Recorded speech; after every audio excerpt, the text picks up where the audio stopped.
প্রথম আলো ২০২৩ পুরস্কারে জন্য নমিনেশন পেয়েছিলেন ৮ জন অভিনেত্রী। তার ভিতরে এখন টিকে আছে ৪ জন, নুসরাত ইমরোজ, তিশা, পূজা চেরি এবং বিদ্যা সিনহা শামীম এবং শবনম বুবলী। টোটাল ৮ জন থেকে অপু বিশ্বাসের লাল শাড়ি মুভির জন্য অপু বিশ্বাসও সেরা অভিনেত্রী হিসেবে নমিনেশন পেয়েছিলেন, বাট তিনি আউট হয়ে গিয়েছেন। এখন বাকি রয়েছে আর ৪ জন।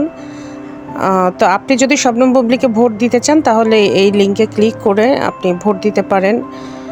সেরা অভিনেতা হিসেবেও আপনি ভোট দিতে পারেন। এখন আমি এখানে শাকিব খানকে প্রিয়তমা মুভির জন্য সিলেক্ট করেছি এবং প্রহেলিকার জন্য শবনম বুবলীকে সিলেক্ট করেছি। আপনারাও চাইলে আপনাদের প্রিয় অভিনেতা অভিনেত্রী এবং প্রিয় গায়ক গায়িকাকে আপনারা চাইলে ভোট দিতে পারেন।